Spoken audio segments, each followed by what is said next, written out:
membe kering gavanyine nyapma ningine beloring tolbe dahata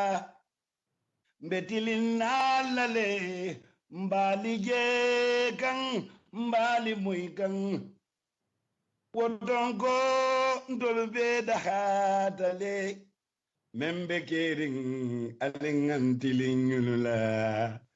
ñunu naata mu ne la kambe daxan membe kering gaafa ñine ñaama mbaaliko ni ñine belori jali baan na doya ñaamu be daxaata mbaalikuma mbetilin naalale mbaali jee kan mbaali muy kan wodonko ntol be daxaata le membe kering alingantilingulula ñunu naata mu ne la kambe daxandi yoye mbaalikoma jali baan na doya ñaawoña mbaaliko membe kering gaafo ñine ñaapma ning ñine beloring tolbe daxaata mbetilin naalale mbaali jee kan mbaali muy kan wodonko ntolbe daxaatale membe kering alingantilingulula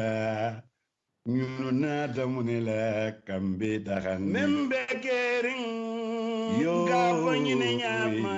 mbaaliko ning ñine belori jali baan na doya ñaabe daxaata mbetilin naalale mbaali jee kan mbaali muy kan wodonko ntolbe daxaatale membe kering alingantilingulula ñunu naata mu ne la kambe daxandi yoye mbaalikoma jali baan na doya ñaawoña mbaaliko membe kering gaafo ñine ñaapma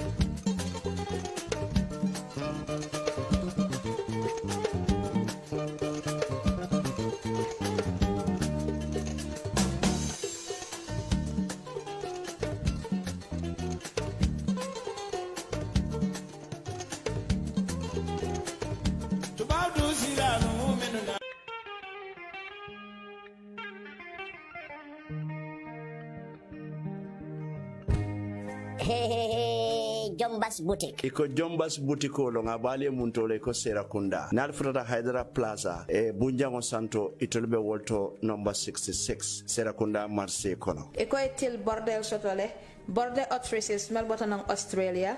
Jesner melbota France Paris. Leda bagol melbota Italy anin Turkey. Chenol sifa wo sifa melbota Dubai anin Thailand. Mark powder Iman powder, makeup o asifa o sifa, spray ketal anim musutal, posol wala nying kalpe walti, waxol asifa o sifa, mbasan pirol, French laser anin samatol. Na lafta kuma koyo moyla nyinu beto, ali commande telephone oto plus 220-714-3271 plus 220-351-8270 wala ali commande WhatsApp plus 33-65245-31503 Badi ngolu Jombas Boutique wala nada de kalu da hande sako altolo musolo anin jongo malo wala ali ngambori nuje Jombas Boutique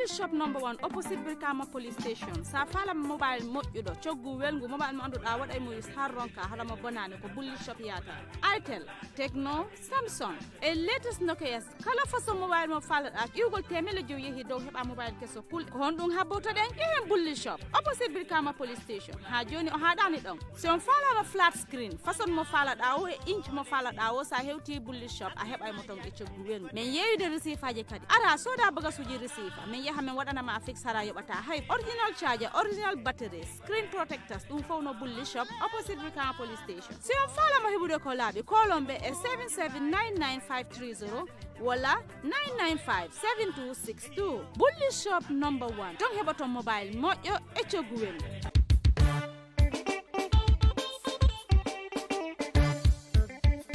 baɗigol mobile o a dadima a garantiri ngo andu waranti bala ni a sanna tiñata ka joysoy walla ya dade aka sotodamin doro wolon bulli sopti a ñaɓe tilindali ye Brikama police station la Brikama sate kono mobile min boko Itel Tecno Samsung ani ñi latest Nokia lo kata fo Huawei ani mobile kotangol mobile o sifa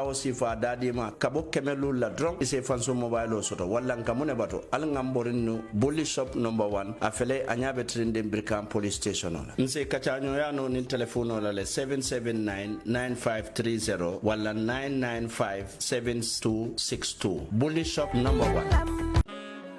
Global Properties, the only name that matters in real estate, is excited to bring you 5 new developments to cater to your property needs. In Tujereng, we offer you 131 plots in a vibrant community, easily accessible via the coastal highway, minutes away from the heart of Senegambia, to build your dream home on a 25 by 20 meter plot. In Sanyang, one of the fastest rising property values in the Gambia, close to the Atlantic Ocean, a place of tranquility, ideal for a perfect spot to invest in your future. In Bakote, a place called Paradise Homes, developed by Swami India International, provides you with a peaceful and pollution-free environment with a community park, a football field, internal paved roads, and street lights with ample parking and plantation at the heart of urban Gambia. In Brikama, at Bojankunda, we offer you 72 15 by 20 square meter plots located just 100 meters from the Brikama highway with paved road, electricity and water, and of course, our newest estate, Paradise View in Sal.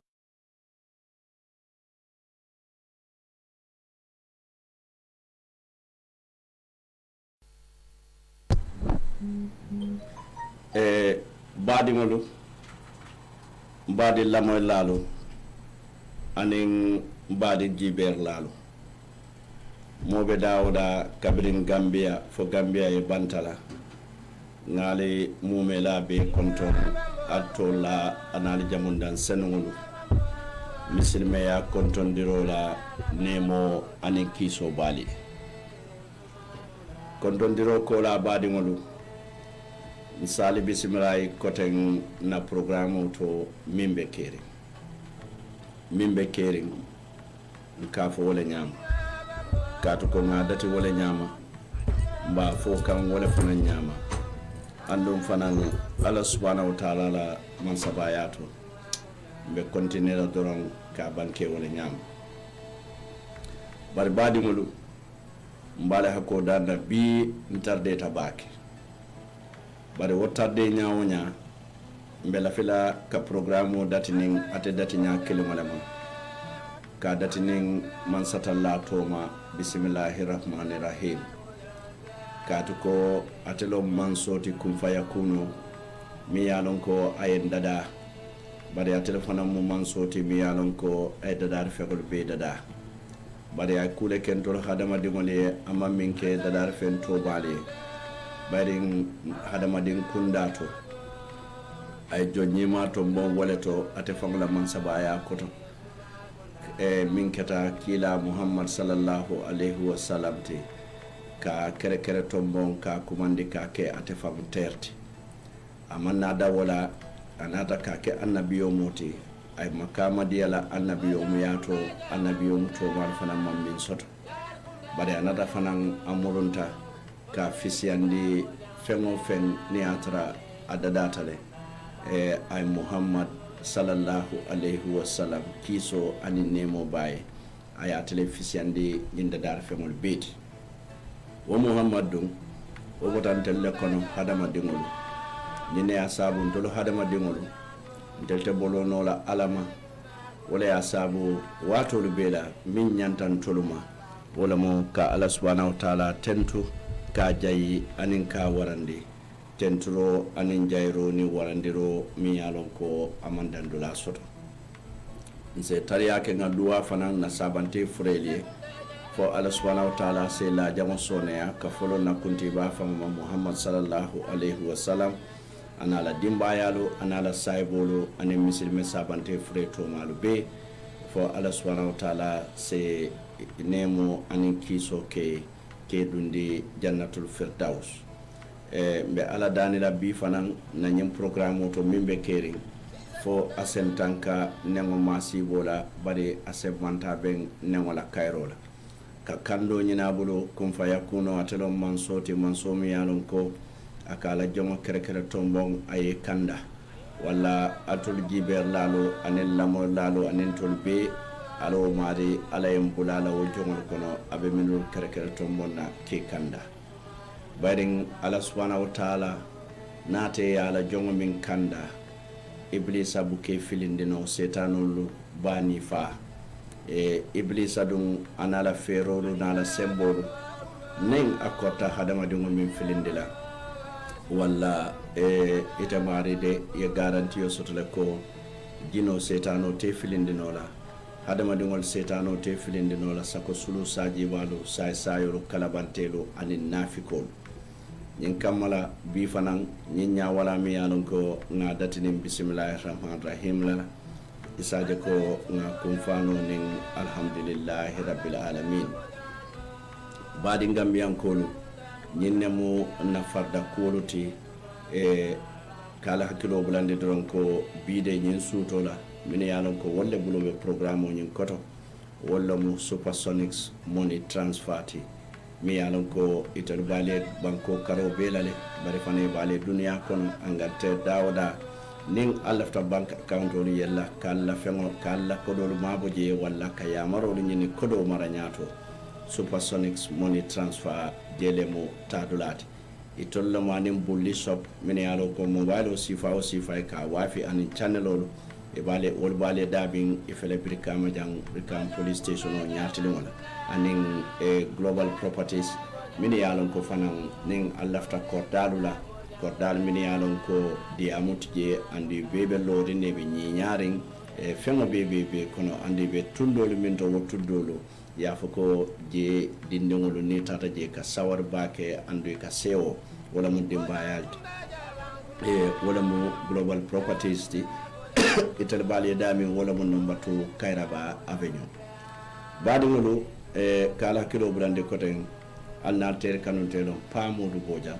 interbe sidingale su radio to home digital fm brikama sate kono 99.9 anin mimbe kerin tv mimbale facebook youtube adin alhawa kono sayin ni minili alon koy mantara facebook walla fanan youtube alsitano na website otole www.homefm.live live live isaje ko alsenna programme fanan be jibe no woto aliye lamoy no woto fana badi ngolo science dum programme kono bari binte mela jay sajen se layno yele na programme ko muminti bi wala mu nyinin karolo gambia de asulata nyaton kanya dilela mimbe tambila banko nyato nsulata minna ay wokenye lafita minna bulo siala chochoe bang ndol fana nyato ta soto amanda bi na programme ba ko tele na wasifa leto ndela miro to nyaton ko mi yalon ko gambia sulata la ani nyanta hakilol tula nyaton ka sifa minto bi mbewol tala ke banke nyimminiti dandangol kono alay min dina nyen temboto buton badingol wokono fanan mbe nyinin karo fanan kala misal fe journalist to anim fanan ni wobotaje baringa kibaro moy no standard newspaper ko kafu dole fanan lota kafo mi yalon ko ka fayle ko baro fans club so mbe o fanan jibela ko baro youth movement for national development e ko mo national development nate bari ñin don wol ko baro fans club moy soppe baro wala baro kanuntel mbe o fanan talale ba jibel budum badi mo nde fengo fenkela don narse don programme kono mi yalon ko wala ko mimbe kerenti ngalo ne ko wato tata bake bare wonya mbe nakata ko wol kala le saje ko soso kana nyofa nan kana soso fa bare kunum meta jam bake aya sabu programme on min bebi na suto o programme jamani bije e lanjo tale bare radio kasorode din talankilen sita suto yo janimbe dunna programme fan kumoto bi wuyu waya mi yalon ka bebe kering journalist wala ma fama nyene asabu lafita ka journalist wala ni kacha do mon ding baring ni aje wato lu bela manyin kacha ma nafiko lu be wullale ya foko pa modu ni aja nyindula ma tumando bije adoma min be Gambia Press Union bare hani wonten kato ko Gambia Press Union ntemu membalete woto andum munum membalete namnatal bare Gambia journalist o be mu Gambia Press Union nete bare modo so to tambini yalon ko wolu tumando bije Gambia kabira lota Gambia madili journalist ya karafeto la kafoko nyinna mu journalist oti nyindo o manke journalist oti bare mune mu journalist oti journalist o tata nata minge yalon ko aka kibaro lu bajodo aka kibaro nyinino ay kibaro bajodo nyokan ay kibaro findindi nyala modu sa fahamu no nyadile andala o kibaro findindi nyato fahamu luto ate ko kafulaje ate fentalalaje bare abe kibaro dila modu la saje ko modu wato minne be decisional make la wato minna bare ni nata jibe modu la decision make ko jama democracy kono wakake kate violate so min beta ka wala jinde ko kibaro di molula atuta molle bulu ye la choice tay to lalla finna ko e la fita monel so wala asabu bi fadan ninga telephone oli yele mbe molu nyinin kalale itol fanal la fita Gambia sifa nyaadi lela badu wala be ngalo ne ko journalist ya mu fennete mi yalon ko doku kende ba bari fendon fana mi yalon ko adoku riskita baki bari fendon fana mi yalon ko anin docteur yamu nyudan fen docteur yamu do ko wala mi yalon ko niyol labije journalist yamu do ko wala mi yalon ko niyol labije nganyum fo janne ne nga fon ko docteur o mi yalon ko akamu docteur ot akamolu jara bari folo amala ka sasa jumale jara ana malom bodi jumale ka jara roke o docteur o buka keno jara rati koten o docteur o ka ke far lalet bari mboro dobije anin sasa do mamben boro dobije anin modo la kuwor mamben ni o boro diala o boro sekeno ala sayatile dina ayke ajara ramoti journalism fanambe wala nyama bari ni nata ajibe misal fe dunia kono to nya kele jamale keta ando molu jama ka journalistol toni bari kele bal min yalon ko keta mi yalon kon safo ko journalistol ni radio bumul le wo sabu wol kono kilimbi jele mi yalon ko wala bunu Rwanda la jin genocide bari ni wato nata jibe radio do bije ka fo mi radio Milcolin o radio lata siyo dolle kanka wol fasa bari openly ka siyo dolu ta ke do yaddi ke nyepetoluti anin ku katangolu songo sifabe kala o siyo kanka to ko munam o siyo le doyata nyin donu warata ida malibe nyo sabon yo ni nata jibe in the context of the Gambia wote kenola because mtolo na ID katolu bala follow ibuka keje ko karimu mandin ko ti karimu fulo ti karimu nyennati walla siku wote nun janjo wale siku samana jang wala mu yaya jammete because of akabuko min karano dictator follow min yalon ko inata maralla follow min yalon ko inata ifilta iya bukolu min safela maralolu keta nyamin tumala min ne tolu bota bari filtale maralal min boko idi amin dada nyolo maralal min boko emparo bukasa nyolo maralal min boko dictator jawul min yalon ko tambita dunia kono to ja itolu bota i darajata bari mu dictator leti mu tajirante leti ni ka wala bukol tay ke karan ite fanambe kala o tajirante kilimoleti bari ni nata nga ko beta ngaji be laftana la dami wala mo Gambia la journalist bari ni ko America ya la journalist ya ke nyami ite be la journalist ya ke la wo nyama Gambia jam folo ine molte benna ine man sata ben katu ko mimu Gambia nendiroti adin doyati wo manke America nendiroti anin doya bari betulo nga moy janne yaya jamme wato mi yalon ka tata America because mune kata ay media le mozul ay media le suppress ka media dete pour Canada kabira tata America mol fintitale because of dictator long ka nen ka banen kabiri tata police oli ya bin yalon ko wala secret service ti ay bole roke ka tandila ko Gambia no min yalon ko be protest la banta e ba banen kan bar kabiri loketa police oli nata ubina fay e kay control la jang hani Obama min na president oti e ka ofa mo banene kubu ka boje wala ni banen kute bolaje ndol la jang to nya ni mo banen aka kamfa ba ni mo banen aka kamfa ba ke ni ku beke mola aka kamfa ba ke bari min kuma da wala jinti ko ni tata bari wayen tel mo fingol batande bake wayen mo fingol batande bake nin tatan karanta fon karanta arabu dule ba fon karanta tubabu dule ba mbuka dan londo no dan mala bari da fengol be ike be cikale ye dinna yentolu tale bonde mburu nine asabu ni tata iketa tubabu karande wonte andu ye journalism le karan ye journalism karan mun tole ya karan america ya karan mun tole ya karan Angleterre ya karan mun tole ya karan Sweden bari fo Sweden luwali min bije anin hadama dum wala nyanto be nyami anin Swedish wol be nyami fo Gambia be wala nyamba wa fo America fa nambe wala nyama fo Angleterre be wala nyama wala nita te londo nyine fo kabang londo manke fente mi ya lonko ika bile ya mabo ikuno kono ni o ke durate keno la londo nyine ya sabu modi mi ya lonko itada karamo to ka ese safol ka anin kudolu ika tandila le ko bisalife hani history dissertation iba tandila le ko kana tanka bari ibe minkela wala nyenti ko itebe ya fahamu nyami iba kono fandila wala nyama ye kudolo duma kono mini ya lon ko nyinna mu londoti wondone ya dandami ite fana ya tawoto ya sabandi kendeke jemu kulete mi ya lon ko akumayata baki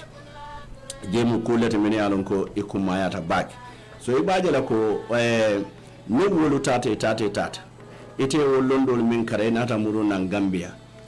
Gambia nka kulliyo ke nyamin anin America ka ke nyamin manke kilinti Gambia nka futuwol ke nyamin anin America ka ke nyamin manke kilimoti Gambia na ado be nyamin anin America la ado be nyamin manke kilimoti wala ni tata America la jibindato ye jibe jiyo binanje ni nata Gambia inyanta Gambia jiyo le tale wo America jiyo ta ya tenkayande isaje ko inin Gambian ko senyo moy non ba nita ko mimbe kala America mimbe kala jana wodoro de be kala jang ando mimbe America woti jang mimbe Sweden woti jang to mando bije akake fambatan doleti bare mon la fahamuro ka doya la bakel mbe nyaaya jele kuoto mimbe keri nyintemboto wala mnyende ko Serif Bojang Junior mi yalon ko atelom Gambia Press Union na nyaton koti Serif Boja yala balu beke exile ani yaya jammene man do koke barin modori bi jam bibe kibirla ini yaya jamme do kokele ini yaya jamme fadal tajanale wulta jana ma fangolla ini yaya jamme tamul sifa bekele ini yaya jamme patilu sifa bekele kuta keren dunia ini yaya jamme mam minke bari bi mo mamma lo soto inyinata wala minketa kunun bi koy kantolu karande daji kole la daji kan tamul min yalon koy daji kole be tinyata yaya jamme use ay reuse ay recycle ay use ay reuse ay recycle ke yele mandi ikamunda mol min yalon koy mam badin soto yara fa nyumunu mam badin soto tonya kodo wala mu nyinulu badi ngoti andu nganyim fo dem ko molu bin yalon koy ni yaya jamme do ko ke inna kitabala ye ko beke yaya jamme fo wato mi yalon koy na kuyata ibe buwa kato buwa ni buwa le kadia kabiri wato mi na kuyata inata ka kuma jawolu fama bari teru kuyalo nini teru be diyar ngal be kuwo keka nini wokuyata wato min ne fintita inata ka wala kuma jawolu fo lamoy lal katale lamoy la be man ka tulu kutumote de yamin tu koma molu ka wala moy ni tan ni yaya jamme ka wule ina ka boy molu nyakeje e ka difene ka support lunna mi yalon ko annabiyo molo lunna mi yalon ko iko yaya jamme ni modo man killing bari president sotota jande min boko baba jawara nyolto ni woni yala li folte kata america bari yaya jamme atana ala li fota kada malla fika gambia la kodo tinya akasi gambia janne ayala li fo kejam ayta kunkoto ayta senola je woni yaya jamme ke genuine president of gambia jam mol mi yo fo kunum we ye fale kul tentodu dati bi walle kelolu dati bi because of ila interest kan molu nyande hakilo tulale gambia kununna nim molle kelo ke jan kabirin de wan kabiri yaya jamme buwa ma fintita yaya jamme fambondi ma fintita aya folo ka soja do fa ay police do fa ay security do fa wal ma foko hanide ani nyul lebe nyola won nene man PR ke yaya jamme never on earth won nene man ke yaya jamme da secretary general ka kelolu kai ka banendiru kai dami yalon ko to fango bane wodulat won nene man lo yaya jamme la do ko kama nin kodo yaya jamme ka safero ke ka dila ka foy ko altalu television oto ninte nga foy ba fa la lente tribal solti barata le talo television oto aliye mandin ko lu neng min yalon ko albal nar faali be o mandin ko le kon namira nyine be kere bari bi nin ko be nyinara wala kono modu min yalon ko yaya kele iman son faniyala e toñale sabatindi jang fa ya sabu e nyimban ko bula sanji jelu be banta andi mekun kilin nafaji be isano le tunun jay to fana yela opportunity li nyini bari ma woreke sa ya fele conspiracy data minne ya sabu kabirin sayolu keta iko Gambia Press Union la ngani ni gambe ngalo ne Gambia Press Union mu union nati union o mi yalon ka sembo soto baki bari kabiri yaya jamme wato minna union o be soron isembo lu talata kato moma la fi yedi no samba kasoto minne le yalon ko tuta jama ba bota dolu bota dolu fam kabiri bota kasoto ya sabu bota journalist ya fam la farañ e mala fe ka journalist ya moy tulona e borta itata do ku doriki bari womodu wala tuta wo journalist yala andira journalism kono e politiko buka fintije kudo buka fintije kudo fana buka fintije bari ben hakilo tula no korindo nyendo ko kona man nafasoto no karando wore nafasoto Gambia be sulari walla nga no karande wore fisiata nga no korande competition food ngol jana no bayndi food ngol wol nyanta bola media household da mal temale and woman kumno Gambia Press Union wato mi yalon ko yaya Abidjan bi molu felebe kunduna ibe ferolu sitila ibe la tafu jawlu dadala pour nyin kamale Press Union o control katu ko to la miroto kodo pono ka sera dawda ila fitala kataraji andon meta kanyon fale ko kelebe kele kono alina hakiloltu nin ku kata no sifa nyaadille ka diamu e ka diamu sifa nyaadille ke e ka ko diamu nyaadille alina hakilotu molu be kunkolole fe e mantara nyimbanko fe ando hadamadi wo hadamadi ni be kunkolo fe ibe nyin Gambia banko le nene kan purite soto fengo soto Gambia banko to yala ibe wo soto fengo soto lalde bari bani doyale soto la ibani doyale soto la so sen hakilotu woto bari nina rajibe Gambia be nafiki yale tulaji alima nafiki ya tuji program on keta courthouse ibijuan lebe kitiola deputy lebe kitiola that doesn't involve any journalist on la do ko de wo kiti dula wolum wala muka kumo lusata loyal ye memfo jojo ye memfo luwa lodnal ye memfo katu ko mi yalon ka be kiti dulata andum kito be kering nibe diamula wala inyante hakilo tula wala barin kale ko alunga journalism jibe kandeke ali ngam fonyo nyoto nyela nyoto nye man betia ali ngam fonyo nyoto nye mol bini alon ko be lorin gambia anna la ni sai yalu anna la ni kalabante yalu anna la kuwol belo o mol be prospalale andun gambia be kanalale because altolu kodo be dawdale jelleji kunu altel lota alko baro manke fenti kunu altel lota aliye sapu baroye kalbe barola man sakunda campagne la alba bo ndela man sakunda mi yalon kalma keji katu ko na keta jaltolu ma keji balatel lota aliye sapota kalbe barola man sakunda bo ndela what has changed keke kelebe kele kono alala hakiloto kule falenta mol bini yalon ko lota ikoy man sakunda kelela yena programme lu tutu ye ku koto moleke yena alfalu nen ilakatita iku obenen dunolu ni ekumolu kono ja abenen karaso wala na nyin brazilian kuntunyo akuwe njakale afrika alnga mfangulu tata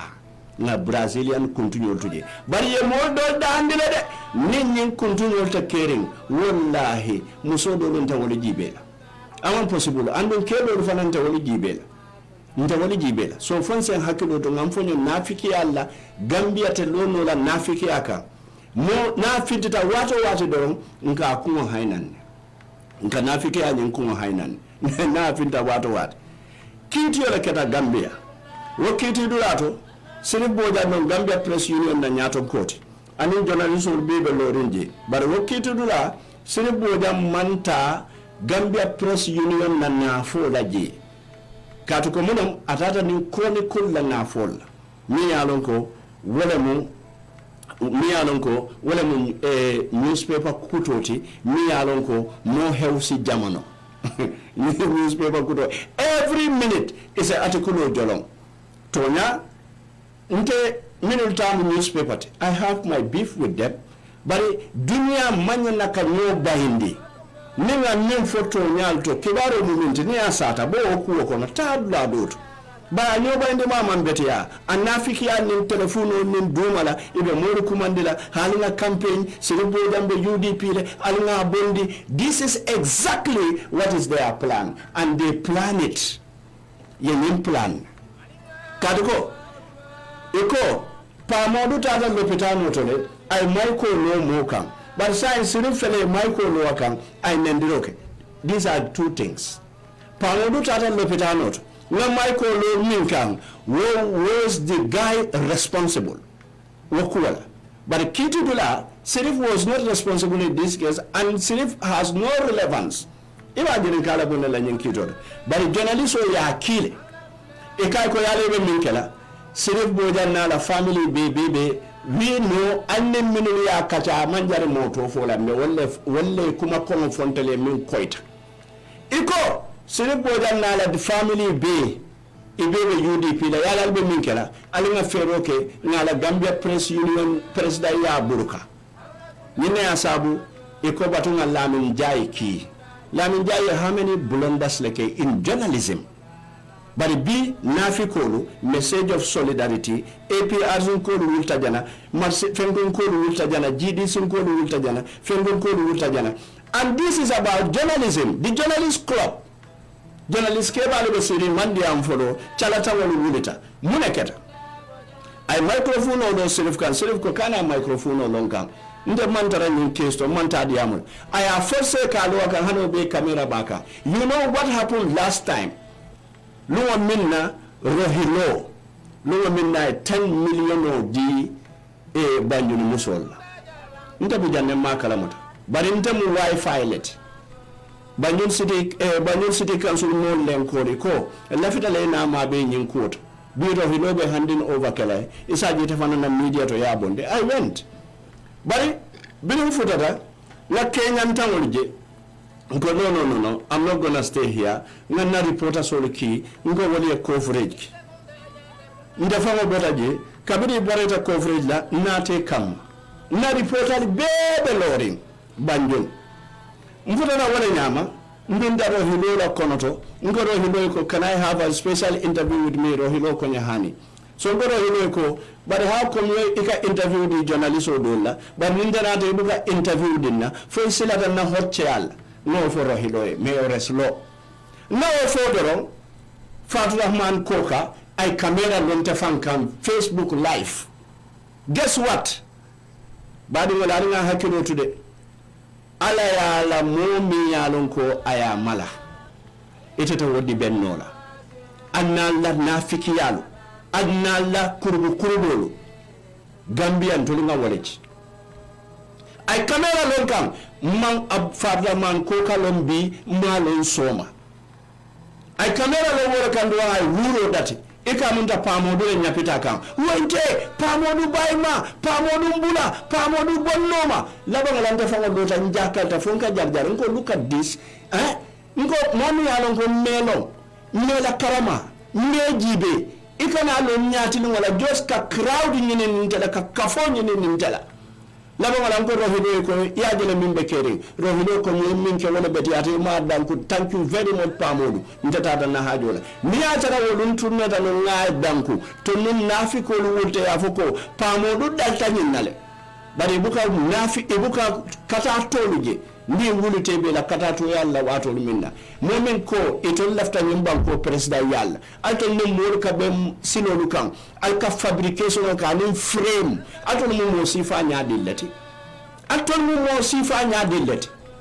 and altol ka tol lafta nyum banko president yalla nyina asabu ko this country even the monkeys want to be president in this country nyantan hakilo tulal bari yo beke serif ye kuma fo amanya na min fala journalist oji e wota kabiri tata e ko la bosco ko benyin kuntulale na serif famous nde san bos kalantaw ndele nga fo pamudu bos kalantaw nite mu doti this is journalist to journalist and o jai siri alamento la musirifti sirif kaminke way kullo kono altol min ka suku even from the diaspora altol to okay no la way but in desan wanna be famous wala mu fananti mina yasabu always they create commotions but sirif bojang is here to stay ak ndol be mu journalist old na la fitanga murun carte fayla kote sirif won with a popular vote ko baro winta nyamin Gambia serif winta wala nyama Gambia Press Union andu serif man sarto di alla ka fale ko mbeni wati karle kala ngabo ni yo sarto di alla tawuluma bari ngajele mormi yalon ko lota fatu ba baro noma ala kodo e lota noma ko buwal bi woni fele keta terte mune falinta mune dita mune falinta alanga hakilotu wokuwo deta ta fota serif ne lamin jaay ñoje serif ya apology ke hadama dum be mo jiminati jiminna be ka kejen misilme kunda manke ko mo fa imam mo fa fo mistake ko le kete bulu nende yo keta ye mo be hako dani muna o manya na banna ni atara ñun mo be yalon ko kuma be faade duño la ni atara manke la do quality bari ye muneke e ko lamin jaay ko ele la mo ya furi molo iko lamin jaye ko asamba police aye assault le lamin jaye tata police akay serif bojan junior le samba police muna waya kenya lon ite momi abis ka fokon serif le nyande te samba la police bari serif no te samba police fote ka serif samba police because of nafiko ni coming for police ole mune faye you have no case to report instead serif should report you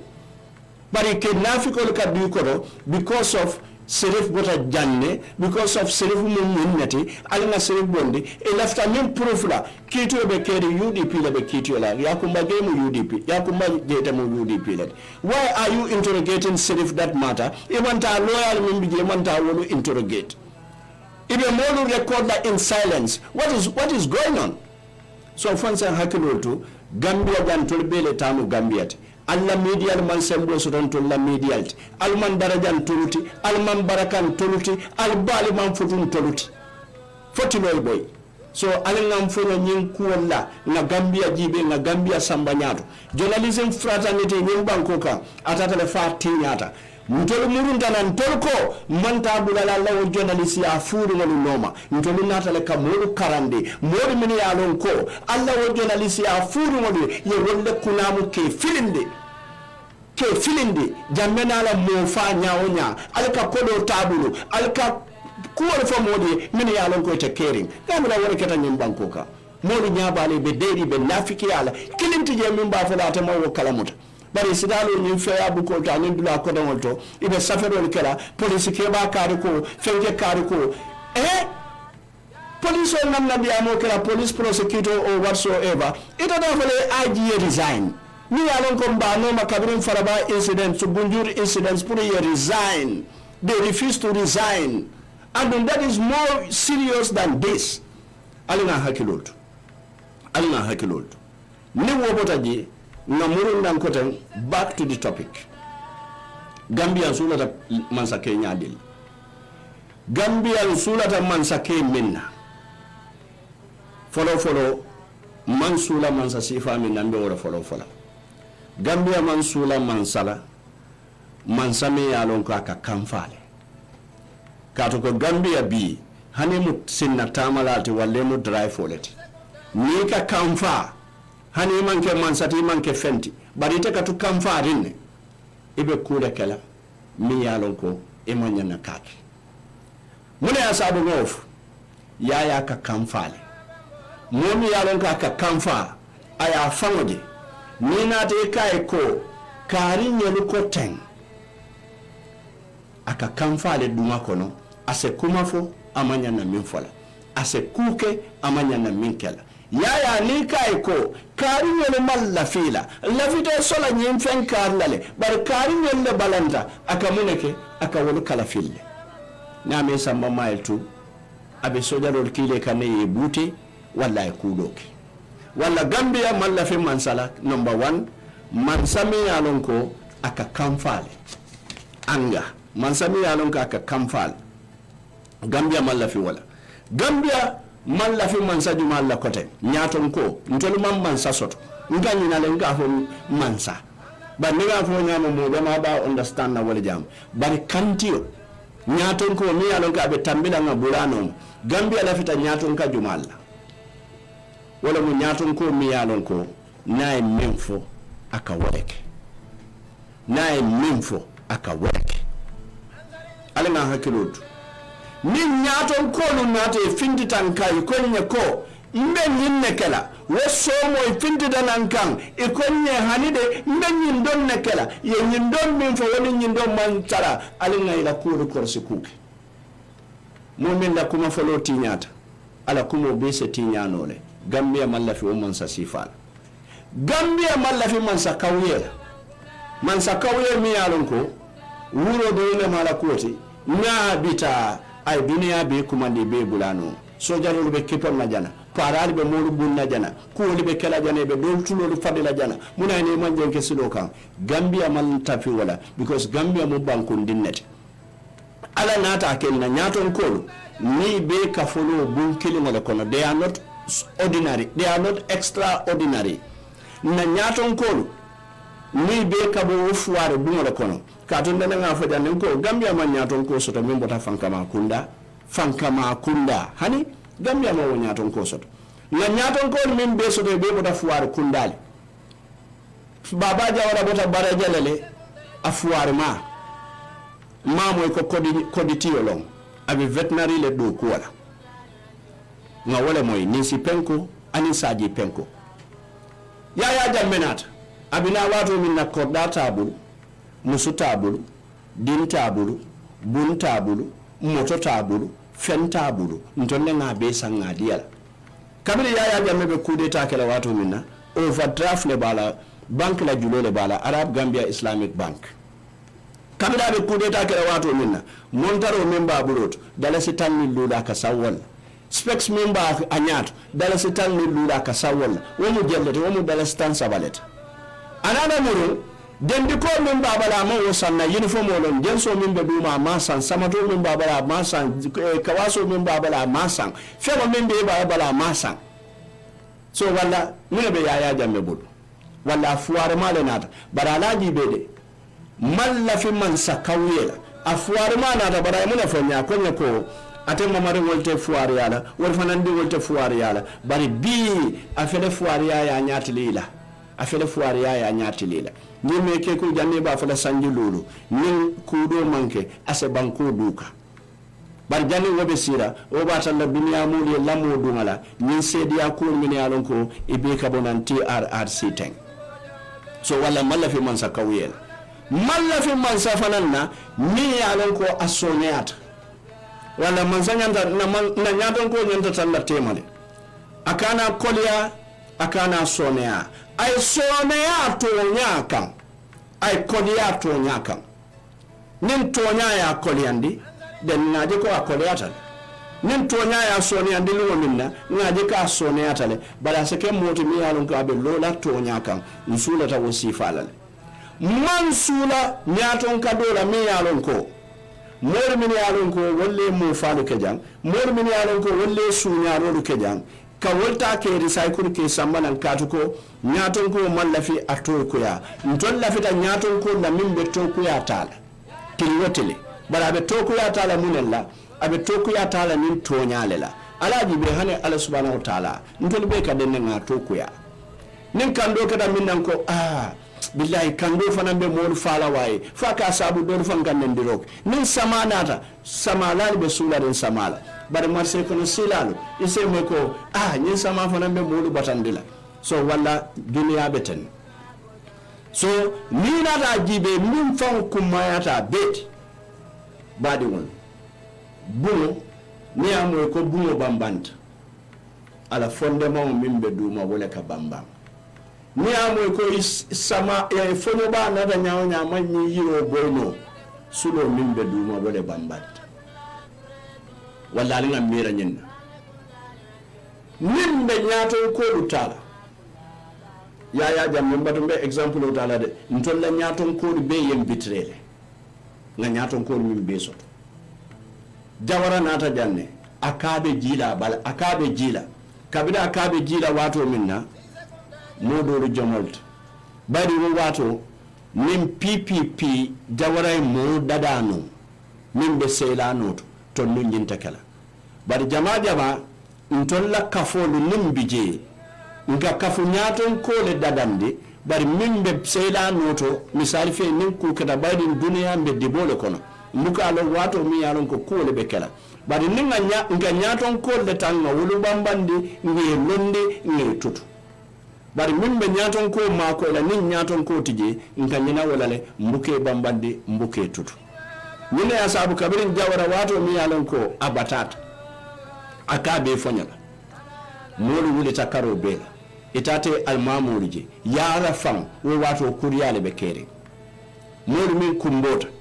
kumbota ko jawara manyan najila gambia jawaran tan ya banko be yayi ya almamuru kumande yara fanga fele TRRC ya reveal ko molle pareta jawara kude tala pour kala palasota sombe hakilo tula walla hadin bin niya tara jawara lutala kuma kanka man saya manke wote nyaton kaya ye mira banko mi yalon ko mi ya bale mo million fulala man fensi banko min bota kabirin katon fokoyna ye mira mo min bebe nyem banko ka dolu ka balu soda nyama dolu buka balu soda nyama doli ya fengol bije doli ya fentije ni mo be kafuru mo be nyola e bebe ni nyaton ko le koto ni nyaton ko le nyante be nya fitala walla won nyaton ko din manyan na kala nyaton koti mi yalon ko aka kuma kamalu bulale dan ko ay bula pour ka modu satisfy ndi hani nyaton ko nyanta fengo fem fola ila modi anyanda kala kulete mi yalon ko ita fangal jikitale ko atabitale say mo watitala yana yafo ko be nyinne kala bari afrika la nyaton ko lo kabirin na kansulo lomba kada fonna député do kada fonna sefo hani morbe sefo ya nyino la wato ni tata satel to campaign la sefo safo ko mballa lopitano lola sefo be lopitano lola be ko do bora mun to la be projet ko bora mun to le sefo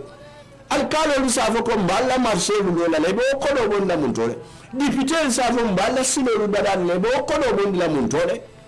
So promise and fails. African politics is all based on promises and lies. That is promise and fail. isa fonye be nyinne kala andene bukake walla nsula da mansake mi yalon ko na be diamula ase calculer na e kumo monfo abatu wota ta falinna muk jawara lota ganna kabe jila e kay ko ite jila anata muruna ko nte jila ay karte fayoke akola keta muneti akeda gambia e masibo afangola modu walle jamfa kolongo sing kolongo ba fangole singo seti koto so nyanda kala bawo wala dat yaya jammenata kabiri nganata afango yalo ne gambian ko tate tala kadu ka londo tabulu adarajo tabulu alambe tabulu afen tabulu anda nata na nyaminna amanya na nala ni wona nyala atata refa yebo afangoto akate mbadi bun kolete aboda mama tambe jam minu la mulle bala worka hanide imam bo jam ay fefe role bila pare da kadala modiya ani munata la modiya ala banta min kelan tolla ani wala dunta la modiya ke kumandi to sifa bela ke nen ka ko be foye wonata laban tolle kam yaya nata ko atete mansayaka atete politiko datitalde politiko sunkantalde mo sunkan dingol laka politiko kade atete politiko kelade ataya niol laka gambia fitade waya yale nata si fo sanyi mon anin fula akola kata nyadi amantara jine kotor amantara malo kono bi faro jelle kata bulu nyin gambia bankoka badi sojaro mo fa fo yaya lon fa malon yaya jammele wo mulu fa bari yaya jambele lota gambia be nyaati ngola sojaro liye modu fa karambunto dinde ngolu mini yalon ko kidite bulu fente bulu mini yalon ko ye fa e nyanda ke kitinde mini yasabu mansula mansala mansami yalon ko mansa nafi ko lon mansula mansala mansami yalon ko aka kuwol fola bukeke mansula mansala mansami yalon ko akanna dinne woni sojaro min yalon ko e anen uniform fani tiyolo min nyantan to kantala kan tankande woni kam muta e kam bute e kam fa o ko la kubuga bonoje aka fa nyeko na immunity le dila ni mo fa sojaro wala poliso ite kitindela nyine asabu nyen faraba case fang nganyinin karo ngo fo indemnity act abe na constitution kono fati na constitution kono na abe na constitution kono wala police wala mwanya na worila fo de atare man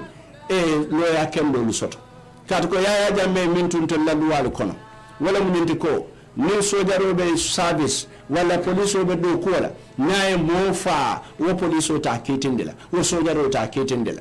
ando min keda faraba sojaro police ol sa fono be do kola ndata le ka mol dispass yembul faro kedambul abe se fonole wala indemnity act nyimbi jele nyina ya sabu mol min yalon ko ye luwalon ne nyininka fo hane bi ni indemnity act bijel ni ya za ni indemnity act bije nyinka mu nek sije hane bi badin na molu kabiri na da follow ye minke alinga hakiloto vice president follow minta iko asanjo jam tambitale iko hana asanjo man tambi anada kaito bondi min yalon ko wala mu atala sanjoti atako asanjo man tambi inada kaito do bondi mi atandi ko wo kaito follow manke to nyata wala politician wala ngam fanya ka gambia dingolo nene na ke straight forward on tella follow nyanda tilinna isaje ko gambia e budan noma because on tolla mu nyaton koluti ntolla mu nyaton koluti president jamme min kate jila baranta asita ja labanda nyade bare amman me sanje fula 2016 nte fangole min baroye interview ko sanje saba yamira san ko be kera nyade ko ngabula nuhu la kulun kono gambia be ko me bulala nuhu la kulun kono min bulala nuhu la kulun kono fo sanje saba be nga janja bari sain wori fadintale so wala ya sabu leftale na president we wala dali den kanyim min fighting jawara ya kele ay kumor bonda nota mawati ya jammenata ila hido min dinna make amawati wala president baro abe kumaya le national dialogue yake ni ya tare lafita ka kontinele den wonte me nyinde mirala manna mansa fulolu natale e ko nyembe nyinkela e mannake sabanjaw nata ko nyembe nyinkela e mannake yamara mi yen soto ni woten soto la nyen don fanan ban bari lahi de tinya mambeteya so minul be mu kurete mi yalon ko nyanda hakilo tulaje mi aje ko malla fi mansala mansa mi yalon ka kamfat ni kafa kaba ni a kamfato tay wallahi e kanin bankole dom President Barrow ñin tembo da ta fama ya lonne ko kajudi pila minister be bay that was not the option but nafiko nga fale ko nafiko la keno ka wara bak nafiko la keno ka wara andu Gambia ñin ñantam be kumbondela ngasinga kumbo ngasinga duwa bari ñin nafo janne kunun ko do bi jen ka o duwa o manken to la kairoti mole min ka foko one Gambia wala kata moluti min yalon ko be Gambia divide la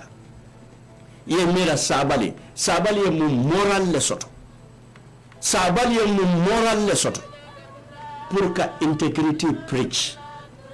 sabali ye mu moral le soto pour ka fo modi hadama den kendo nyanta kala tenne modi nyanta kala tenne ni nyanta kala tenne sabali mi yalon ko lamo nyanta talla bulo la bi abe siri remind abita kitio la abita bina mine asabu ma je TRRC katu ko mulum jane commission femman boje e man sila na sabali jele nata das jane commission aka arrogance min ke wodulato Gambia alanga bere bete ken nakidoda min molle sotota yenna ranke so be sunya munella e ma be ke fendoti ya be fay jon kongo kono na ranke so a be fayta jon kongo kono wo monu Cameroon nan bi e ko ka morality le fontolie ntoli nyanta tamala nyame a tare nyim banko be tinya. This is the problem nyinna mu problem oti annon Gambia alima kukilin jibe yaya yemmone nyinnela yaya yemmone le katu yaya yen tur Gambian ko dolu lonne sako Gambian ko dolu min yalon ko itata jaba daluto yela diplôme lu soto iko itoli masters le soto itoli PhD le soto itoli nyinne soto mune asabu yaya jamme anya dum talla bari nay momin taye bay dalila tala katu ka diata tele wakatara mo woro wala be jonkotori ibe o mari la place kilongo batukan ye nyola palaso lu batude ye nyola palaso lu batude ye nyo bade ye nyo lastakari ye nyo katume nyembanko kanja bi wonde tata do jane commission to ko ka Gambian ko lenene ikoy kan tolle nene e ka fanye ko yaya jammela wato jang jumale be hanyila bari ta ya lunne ko yaya jammela wato la mobu ka hanyi ka kuke yaya malla fi minna mobu ka hanyi ka kuke bal yaya la fita minna wonya ali ala do ko nyine asabu president Barrow e nyanda nyimmolu jamfandile fannale e la problème mu sidin jayleti e la problème mu sabalileti e la problème mu mamburi jayleti e la problème mu garalete bari nyinulu modi nyinulu lonne nin jamme e faram fansita nin buwa e minke buwa terror welcome neke buwa terror welcome neke nin non problème o talenga hakiloto wala mbare kapla Sirif Bojan Junior Gambia Press Union motante Gambia banko le tam Gambia banko journalist solo cartel fighter majority woni Sirifu tombon nin altol balla kalabante yalula altolu journalist wolu min yalon ko di so-called journalist dogo journalist wolu ko di nyini lalu min yalon galbe futu fatala al manke journalist wolti wato do la ke campaign lalti wato do la ke fenko liti mo malom be min fora nko al kal fangole nene al safero min diatali but Sirif is not going anywhere. Sirif is here to stay. Atuluman fisi antolti nyembanko kan, atuluman tulu dam fenna nyembanko kan, alla dasia masabali ental dam fenna nyembanko kan, balalla kalabante yalu, mon min beka fo Sirifu ye fono, nyin belo yaya jamela club boys or min club girls old. Ngamela nyaba alla nyembanko kan. Fo maliji. Yaya jamme club girls and club boys. Mini alon ko, inafa manke fendi. Fo ka nafikiya discourse seat ka nafikiya la seat ka ta ka tutu nyim banko kan.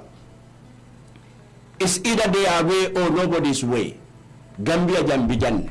nyim banko manke kulunga fo janne nyim banko manke bojan kunda bankuti nyim banko manke jawla kunda bankuti nyim banko manke dabu kunda bankuti nyim banko manke baro kunda bankuti nyim banko manke kamara kunda bankuti nyim banko manke sabali kunda bankuti nyim banko manke kundati nyim banko mu Gambia bi bela bankolet democracy e munefo niaje bi president baro betalaji despite all the brouhaha despite all the trouble majority wala ya sindi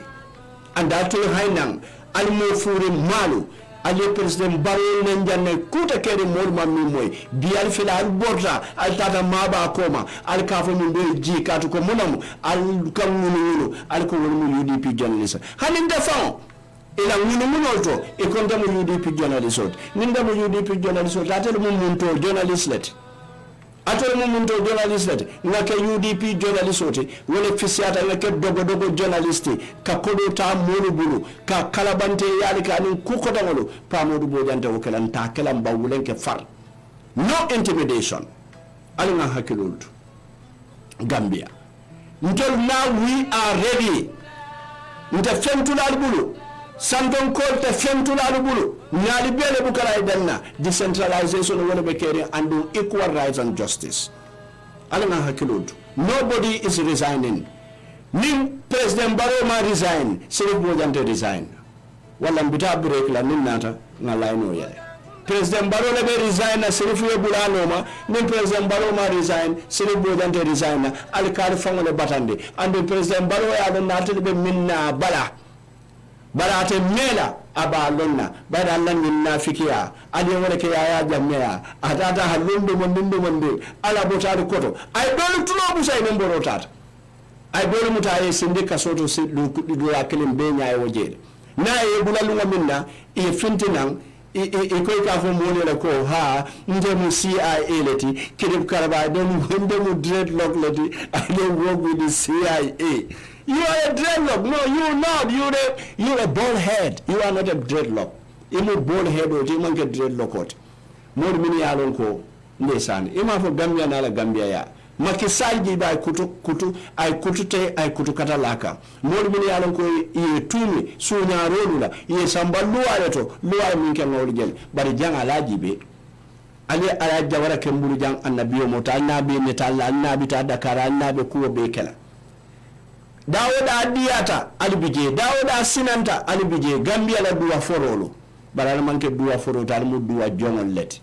da ngata commercial break la fona nan den sa telefono yele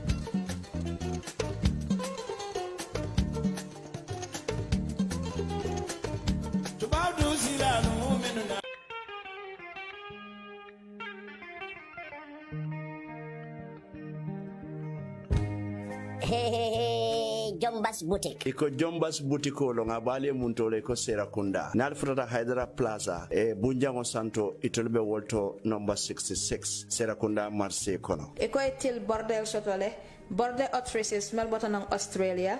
Jesner melbota France Paris. Leda bagol melbota Italy and Turkey. Chenol sifa wo sifa melbota Dubai and Thailand. Mark powder, Iman powder, makeup asifa wo sifa, spray ketal and musutal. Posol wala nying kalpe walti waxol asifa wo sifa mbasan pirol French laser anin samatol na lafta kuma ko yo moy la ñunu beto ali commande telephone hoto plus 220-714-3271 plus 220-351-8270 wala ali commande WhatsApp plus 33-65245-31503 badi ngolu Jombas Boutique wala nada de kalu dahande sako altolo musolo anin jongo malo wala ali ngamboni ñu je Jombas boutique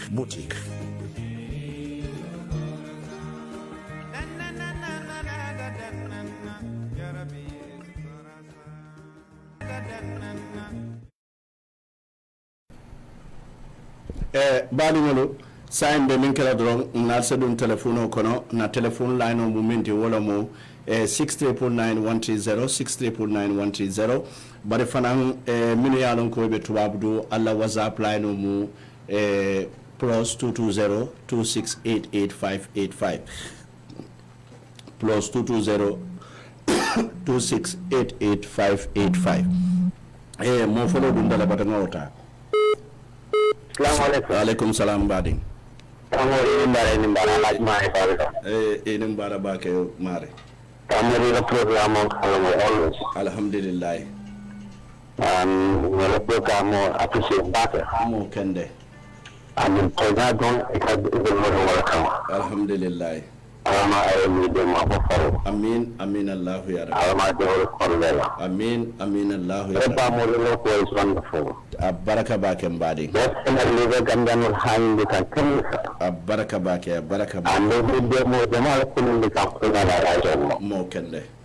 You are so wonderful, definitely. Thank you. Baraka bake. Baraka. Batunga nyendom fananta. Assalamu alaikum. Namu. Nima mane. Odom bimbe bandale ngamu ben kontonna. Wallahi koina. Mo kende. Koina bukan nakare. Wala mtonyati. Mtonyala kadakana. Kanya ko tafaru. Hade. Darke ya tilaka. Wala mtonyati. Wallahi koina kadakana. Wala mtonyati. Halin tabi ni sote. Wande ko te ta haji kero. Koina kadakana. Wala mtonyati. Mo kende. Amo kuru hadi. Kadan kadwale amo kuru be wanyarla. Wala mtonyati. Wala mtonyati. Alman sira kayo wala mabanko. Amin Allah ya Rabbi. Baro tolo batata baro yele. Wala mtonyati. Amante tolo nginya. Mu ko ya ko. Wala mtonyati. Bari anan tem sino man sa ko. Dala min ko nyaade. Wala mtonyati. Ana ko kata. O dare ne wala. Wala mtonyati. Wala mtonyati. Min lamu san ko min lay. In fi in asfala. Hade. Wuri na te karu ni ne ko ba ni ko ko bala. Ko ni mo yo na te karu in fact. Wala mtonyati. Ba ko pro ti jabe pakar. Yo in tele ti te ber ko ko ba ni ti mo bayi. Wala mtonyati. La ya jabe ko bala ni. Ya na ko ara ko ba ka ka. Wala Ai ko tadi ni ne la ai ko wa ni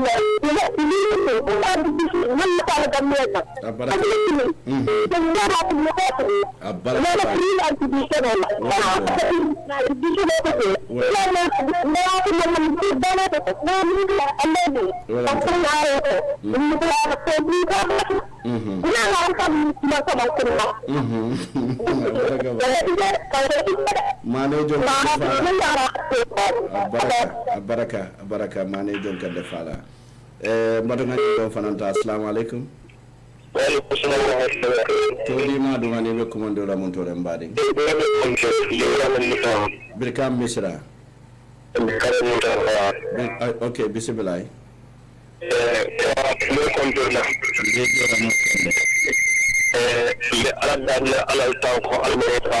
amin allahu ya rabbi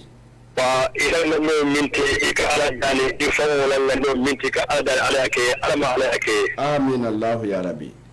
wa islam ko fere bila ko alama ala kan ka amin allah ya rabbi fin dan Allah bulu ila yantolum alman ta kala alama ala ke amin allah ya rabbi silan ko ko alama ala ta kala do ko amin allah ya rabbi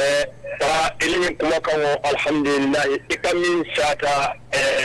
ala alama ala se jogo de ya mo Gambia banko kan amin Allah ya rabbi bare ya Gambia le kanu wande kadiyam wala mutonyati hade idan kina da sanan ala da isun da sanan ya kama wani sanan bolo ya khorma da ya go shi to ta wala mutonyati mo kende yene ya da alhamdulillah alama min waje amin Allah ya rabbi ka ikadiya mun ya min da banko dumul ke lamu da nyama ta nan ta fa da me ilije da man fa ne fa wala mutonyati bare alhamdulillah momi tsari lafadi jafa min da ko dole wato taala le abaraka bakem badin wala mutonyati abaraka kontanta abaraka batu nganta assalamu alaikum alon be moy kan jamaare ke ngala Mustafa Tafisko Babo yo Mustafa be commando on tole le bi kama nyamba bismillah programme ko no tafa pa ila kumo bete apata programme to alhamdulillah rabbil alamin bota nanda me yitan dila nyola nyimbam ko ngel ngalon Gambia ngamine ke ala kadum be yaja meta fala tangi mo min fula Adam Barota na do tambira be mul ka luwate ka ki fango ulo ko na dia be nyamen be ka ta manda nyama kara ta tinya yela ba min bala fa warata molu be nyo pala gunjuru iko kata police iko kata wolle national assembly ko molle lafta ka ila inauguration of the sworn ceremony stop ya bala fa warata ya jame wasifa le trajan min kure kirin ka para ta ke lendi mole bulaldo hade ata sala wala start ka ke kiti buna danin bulado ala fa ko Gambian wala moten tol terrorize no la again those days are gone can tell terrorize ko ke Gambian those days are gone wo bantale na mol ka mo silande democracy na sindi kartilla na sindi kidi kalamar so ka kidi kalamol min tiya faso ta ko ke lendi mole ka mira ko mol de silala salon ko mol de silala am to nyaati bo kende yes abaraka batu sai ngata diaspora fanan jibe barim binte mela jam le telefo kabam assalamu alaikum allo maaleykum salam to di madu yes iko juma aliou boja yobe komando la mun tole aliou ndaba komando la Italy bankoka Italy bismillah programme kono aliou wala programme ba diari alhamdulillah rabbil alamin ka ba kontani mbaki ndela programme la moy kan mo kende ko tudo la mo kan kibar min bambul mi alon ko bafta mi fana na meri fana safu mol ni banko ma sakundae ko mol ba problème mon dum ko jam yalon ko dum ka sansay Italy je Italy banko kan bismillah mon problème lo problème min di banko ma sakunda dale mira ambassade to fengo consulani lo ni banko kan jam pour mi tam ko ma ko la kaydi ko nyina dan wegal sakni ke tara pour que la kaydo fali ko san ita ban sakunda la banko wal fali so mi lafta la kaydo fali ke ni ka passeport la Gambia la passeport Gambia ma sakunda la passeport so ni tara pour que la kaydo ni fali ko san mi la kan ka kan la mo la ko salon folo mo ka ko del kisul ko la parents suka un fengo da passeport da ya ni kaydo dol hade pour passeport ki ne so basa ni da passport ni ndara foka kinda no ni na tan jampur kada kala kayto falin jan man sakunda police kiyam kala ka tan ko la passport ni amam valid ka tan ko passport ni man betia because e ka follow ko passport ni man betia because ye wala foko consulani wala kibaro le dan te ka tan ko gandan ko ko ki la wala le so ko ka passport de je passport ni man valid so bukana kayto kale o passport bara stampo ni no san sa organa stampo ke jebal passport ni ta dala kay dum problème wala kon dala ske wala kay do fon la tinya ka sunala la kay e bo passport minta ando ne man passport so de tama no ra kata dula dol no o passport ni no se ta man la do na kay do ni fon ita fali mo na tar gandela passport ko nyin table so ata dum ka o passport o di je bang Italy je bang so sai ngara ni foko ko ha kansula ni den mo ni takata wala pour ka passeport ni lijante bara ko kilo ni mo kere ndi ko sai le kam ni fo because ni passport kilo ni so do sai sai den ni ala ko biki bulo la ni da kansula fanan ko kaydi kilo nda ko wala do aka o kaydi kilo wala dila awo kaydi kilo wala min ka fata da because biki bulta biki fenda mi ko kilo min bije wala min ka fata wala dal ka fo ko ni do yo da italy jame ni do yo da gambelo do la fatam fanso bismillah so we mun ko le akure la to kanje wa ay ko ya ko le di ko sansa mo do ala pour sifa ko pour ka kayto nyindi pour ka falindal bismillah den wo kibaro fana bantel fana bo dal bismillah nyinte mboto mo jama bale be la moy rola njiketa ko immigration be la moy kanne man salam mo fana be la moy kanne andon mbe la felale nyin ko ta seriously saje ko se molu ma ko no abara ma ko wodo kan ka ma ko wodo bismillah baraka ton gambia dingol lokti mine ya lon ko be italy aliya mo le minfo mbatu ngani donta assalamu alaikum alaikum salam pano sano baraka mo kende alama jawul korla amin allah ya rabbi enun enila kalal amin alama tonya sabatula amin allah ya rabbi modu sabal mi kala ko hade ole buko sato jangayo palaso soto ni jaliyale la kaya jan jaliyale anata ke secretary general anata muta jang aya toboto aya butonglo aya bondi anata be dokula abe palaso ni kan kendo la ka furelu babe wala muto nyati ndesan banin furelu ko be kendo babe la woto kelano hani ndele men fola gambian kole kata fay kuru men be kerunu hade ndolu nyandam tare la men kamma wala mo registration we are make so Gambia dunu damme yo register ya jamme ka mo wili kemenen talu olum bonde kasama si de dalandi fone tumende ni sto globe le noma pour next election so Spania min be kama kan state house hade ebe duku la be palace ni no na ye baro ye kuto ala le ya filindi min ne sto globe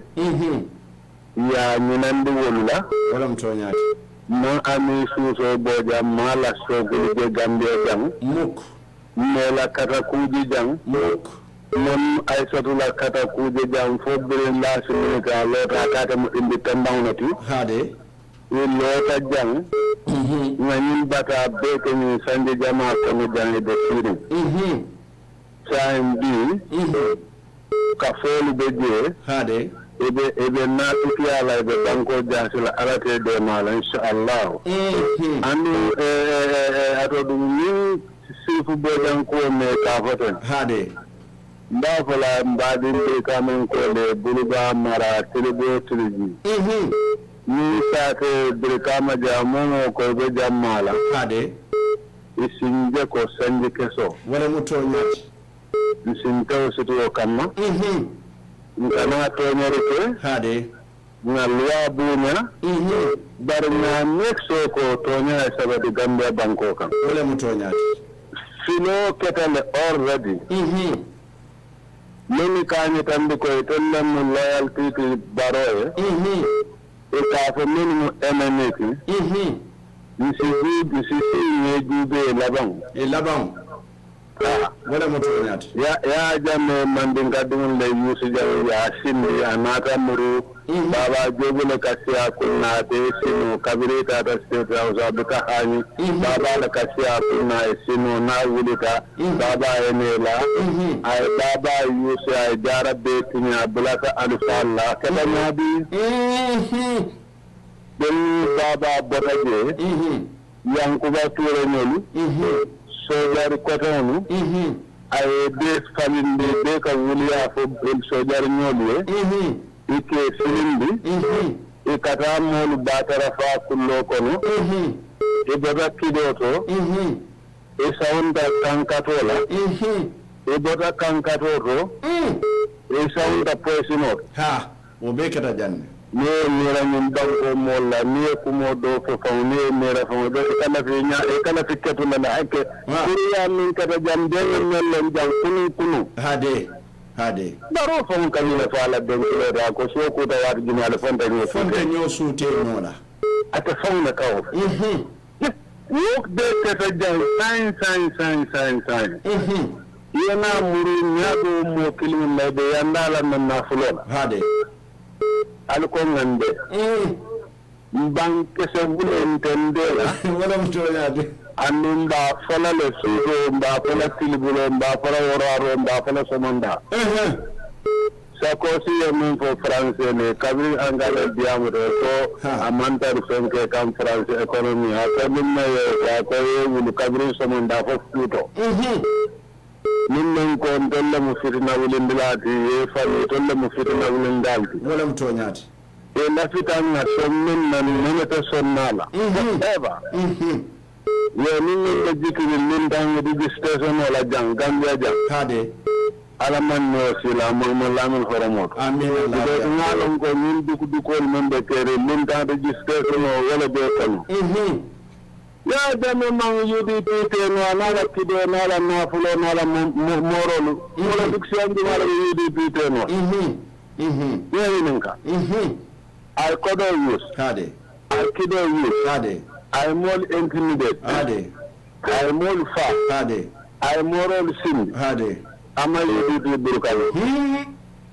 jumala je karan na university ko de londolo so do be UDP burkan asa kolya nsinyo mota wala mtonyati na Kenya kanu Gambia banko nini bebe ni nafiki Allah ngasi mansata motor ngata fa mu mansata motor tine parma tamba jallo rajanne ni vice president ko me ya ko hade kabirin baro be ka hijoto aka e jente kala nyabil daro ka ko ni mama aka ya hijodo fado mi ami ar awala fa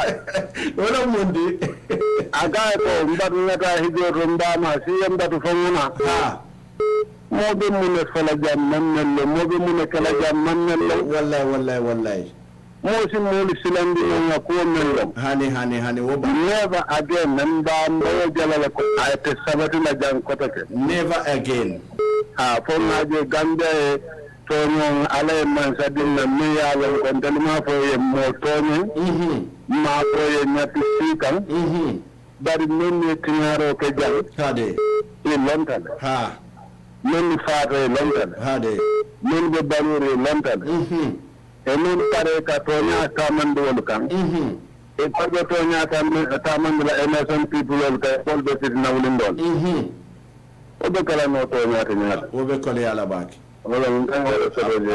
baraka bara sano ngeten to ngi jayi baraka batunga yindon ta assalamu alaikum wa alaikum salam yo to di ma do ni be kumando la mun to le tay Davo Denmark.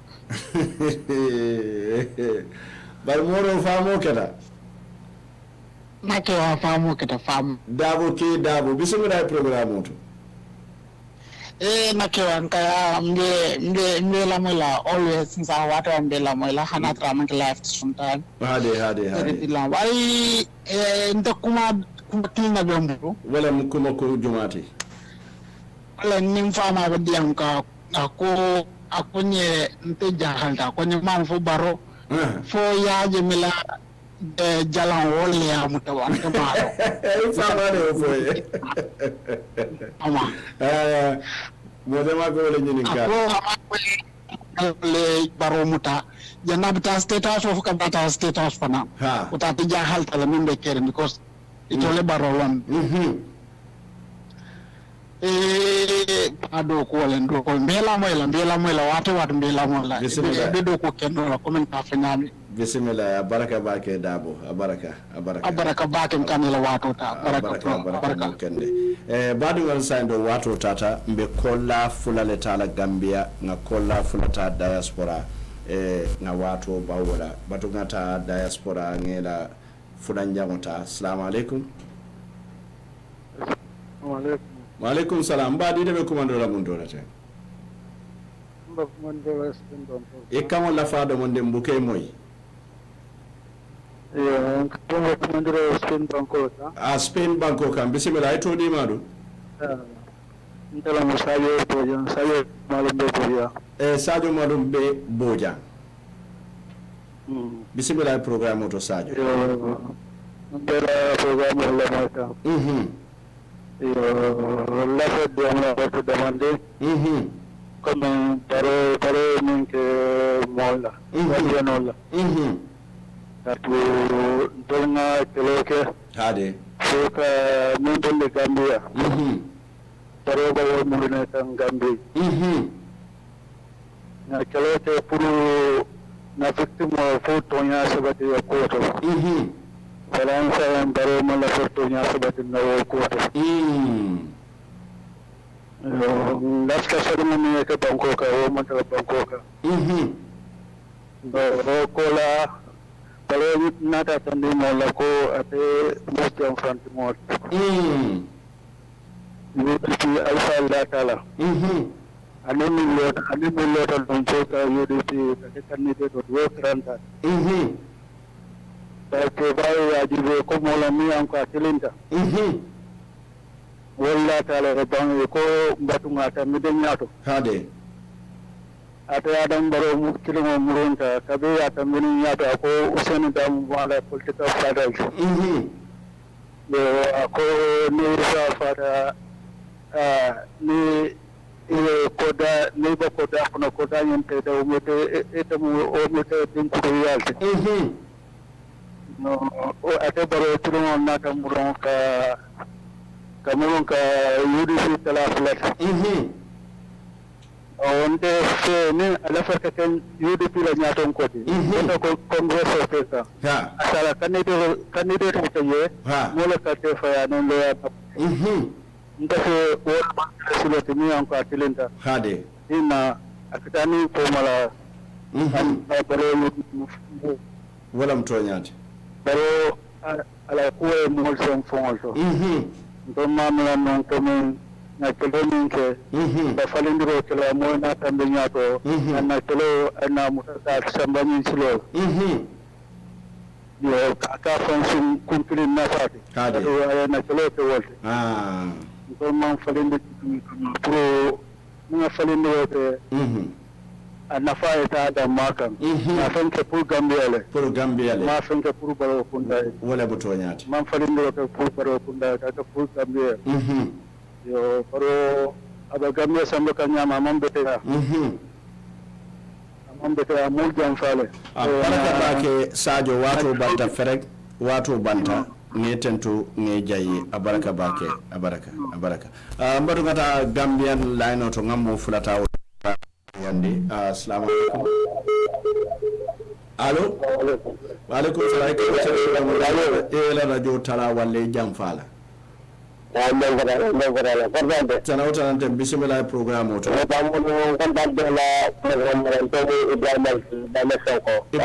Ibrahima Sonko be commando la montore farato bismillah programme kono alhamdulillah alma programme alma alam deke man ka dawala amin allah ya rabbi alma alam dawul alma tawole ma amin allah ya rabbi amodi iyo to mo ta ko entande ko la ko ndesa gandani kurdi kamme wala mo toñade mo kende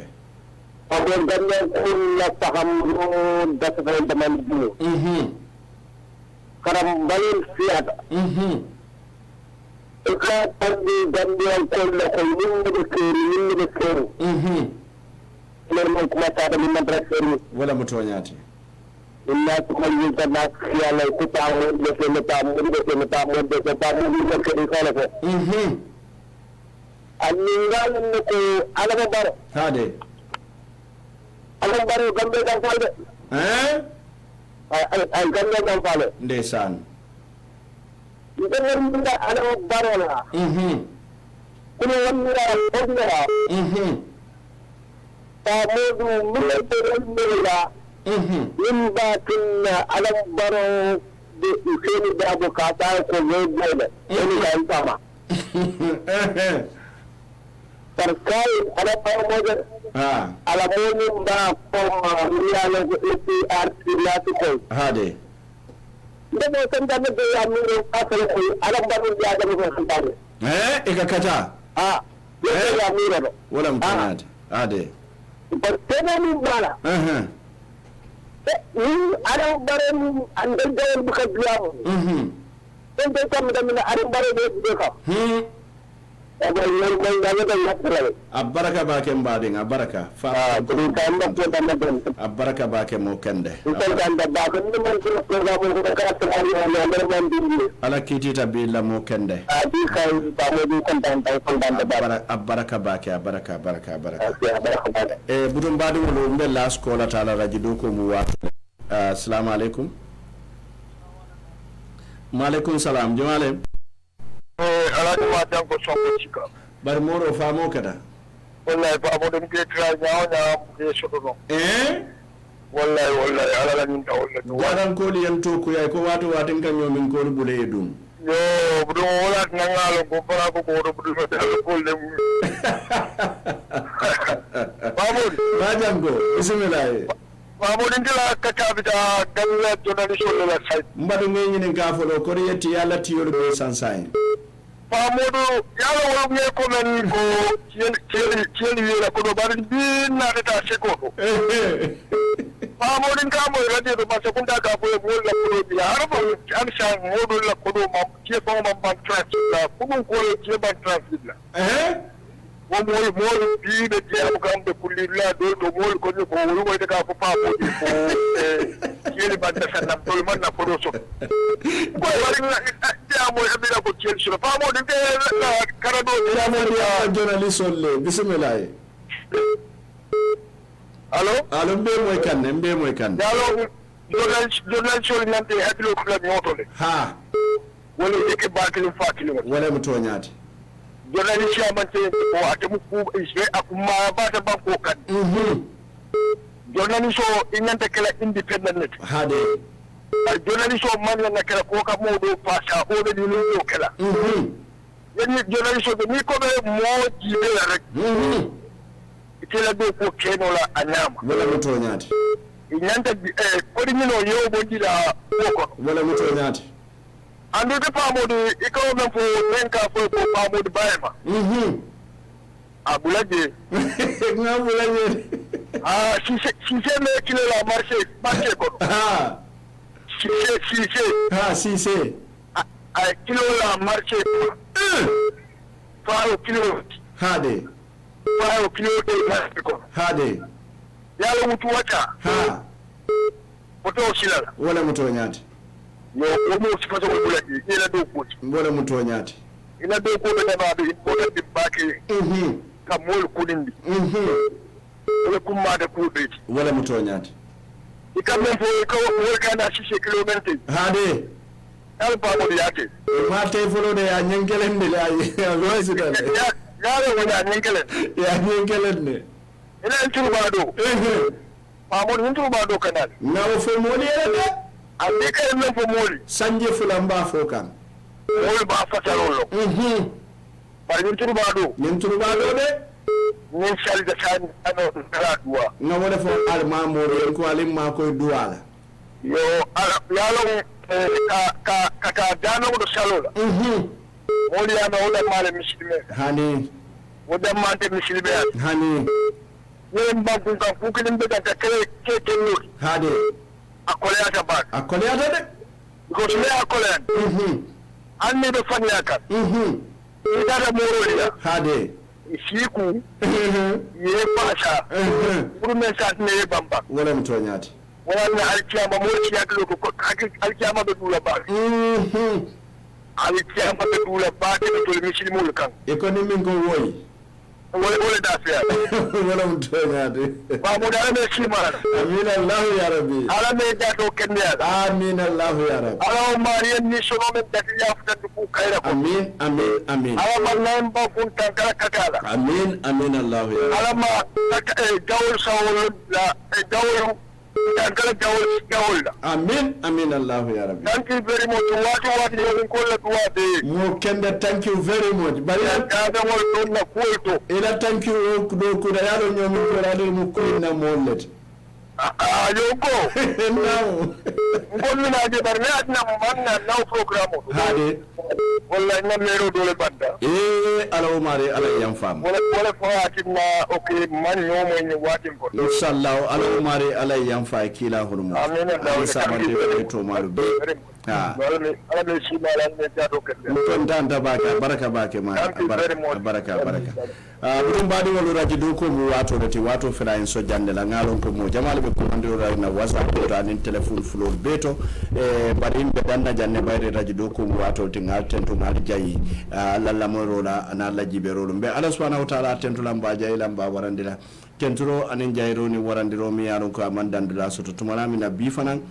na duwali jabita programme mi yaron ko ngadati ni bismillahir rahmanir rahim lala afere nga kumfa ning alhamdulillahi rabbil alamin walla wo kamala don be Allah subhanahu wa ta'ala tentuda mba jayla mba warandira tenturo anin jayro ni warandiro yaron ko amandandula soto bari mbuka nyinke bari ngamira mbe nyinkela nyindo yele bari na technicien wa tande na ko tawno bandare yalo mate ni nganyo min ko ma doron fay nana bari nde hanyira nde hanyira mema bi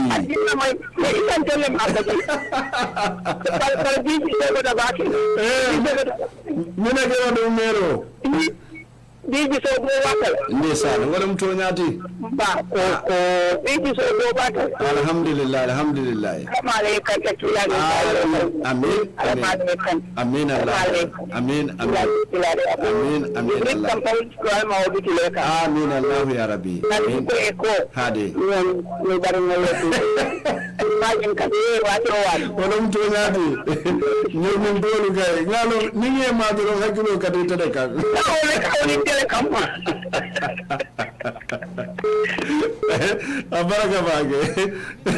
abaraka ngo adam minute kelina de sibo ngeso minute ngeso 30 seconds lala walam to ya de ngajile be strong kan natto min kam yami natto ko fangale natto ko fang ha to ko he bari wato banda fere tan so da madin do wato banda fere amma fiki amin do de gamba ko na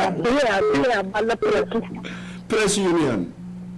ni press ni Allah ni jemal sindiro ni wala de gamba to ha itolea pigo mimi yana ninjaki sirif jinoka kan ha mimi wati ne manya ninjaki baroka ha baroka ha wanda kira baroka ha de bawo baro yo ta anuso ne ta ayene nto si muso finti de ta yele kitiyo mimi yana ninjaki sirifka muso muna na wasin finan aina kuma su bare ya mu muso fasa amma muso fasa muso ha celebrate ha because we are kuma bondi ndesa ya je na be ne muso ne nto sis ba ko da yake la jarin ko atelle din ba wa ko tan sirifi ne journalist kin ne lan ko ta atelle ne bar kabri wato ne ya jamme da journalist o de lan ko ta atelle wato ka je kamilla bora mutonyati sai ka je kamilla ka je jele ba wato ban ta bani wato mun ban masu gata wato ban na frai abaraka baki abaraka butumbe man sata la tentu lamba jay lamba wala la tentu ni jayro ni wala tentu ko banda la soto to wala bi fana na nyawala to ngadati ni bismillahir rahmanir rahim la fadar firata lakum fatlato alhamdulillah rabbil alamin be mo tentu lambe jayra kala to donc supersonic money transfer wala bulo ben koto anin global properties anin bulli shop number 1 and number 2 lamin dojang ml wala mutako mimbe kering masimoto tv c'est Omar Fofana wala be sous radio to masingoto home digital fm 99.9 nta kunde mo pamodu bojang nta be banke la fannala sous radio to ani mimbe kerin tv wala badi ngolo mbe dannale janne fonin ala be news wati kotenna ala baraka bake alla lamur kunyimato ala matido to diala ala masuto diala mimbe kerin nka fo wala nya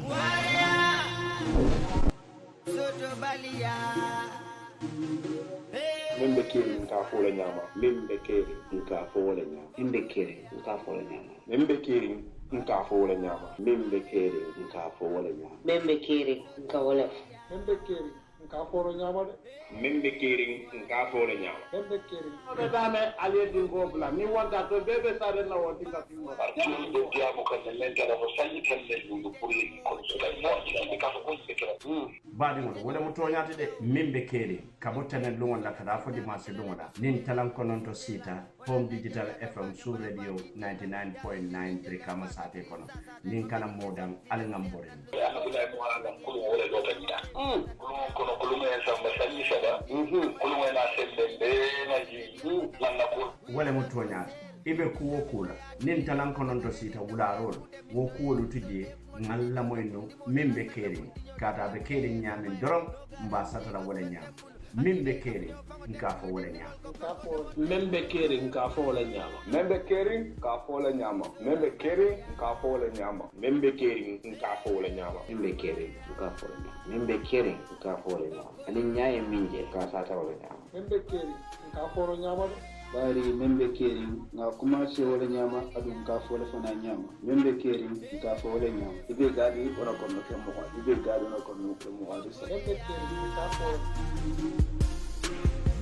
salary man fancy dimbali ek tansi hard labor minimum salary wage carfadio man fancy isaje tela life be doku life savings man fancy like when non tol bem fasu kota buarea soto balia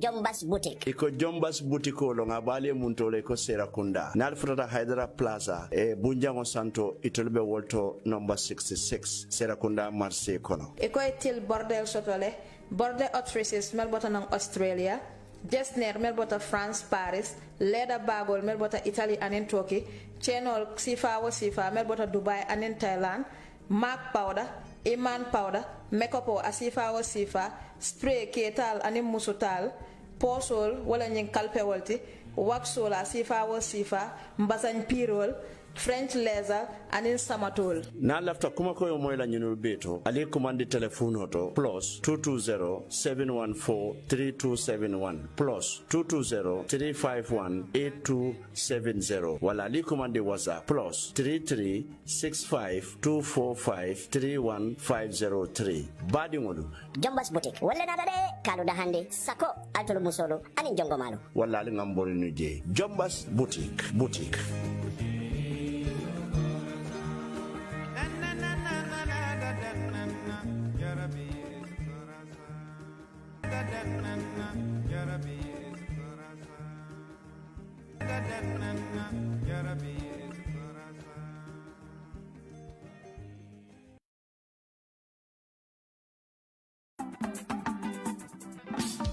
Bullish Shop number 1 opposite Brikama Police Station. Sa fala mobile mojudo choggu welgu mobile mo anduda wada mo har ronka hala mo bonane ko Bullish Shop yata. Itel, Tecno, Samsung. E latest Nokia kala faso mobile mo fala at yugol temele jo yehi do heba mobile keso kul ko hondung habota den e Bullish Shop opposite Brikama Police Station. Ha joni o hadani don. So on fala ma flat screen fason mo fala dawo e inch mo fala dawo sa hewti Bullish Shop a heba mo ton e choggu welgu. Men yeyu de receive faje kadi. Ara soda baga suji receive. Men yeha men wadana ma fix hara yobata hay original charger, original batteries, screen protectors dum fawno Bullish Shop opposite Brikama Police Station. So on fala ma hebude ko labi kolombe e 7799530 wala 9957262. Bullish Shop number 1. Don't have a mobile mojo e choguel.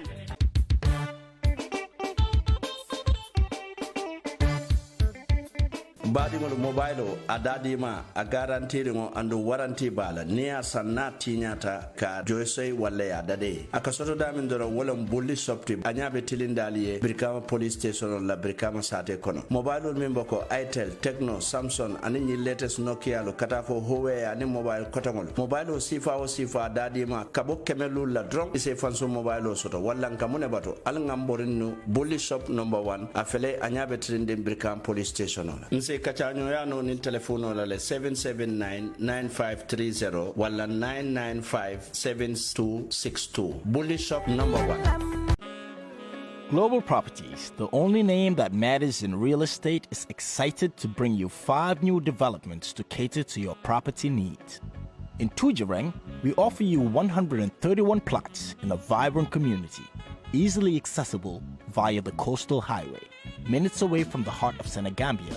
to build your dream home on a 25 by 20 meter plot. In Sanyang, one of the fastest rising property values in the Gambia, close to the Atlantic Ocean, a place of tranquility,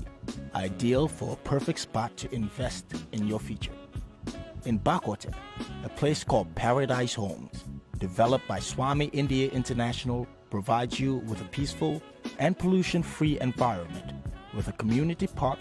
a football field, internal paved roads, and street lights with ample parking and plantation at the heart of urban Gambia. In Brikama, at Bojankuna, we offer you 72 15 by 20 square meter plots located just 100 meters from the Brikama highway with paved road, electricity, and water. And of course, our newest estate, Paradise View in Salaji, a paradise within a gated community with ample parking and a peaceful environment at close proximity to the coastal highway. With ample options to choose from, along with flexible payment plans, Global Properties is clearly the only name that matters in real estate. Call us today at 439-19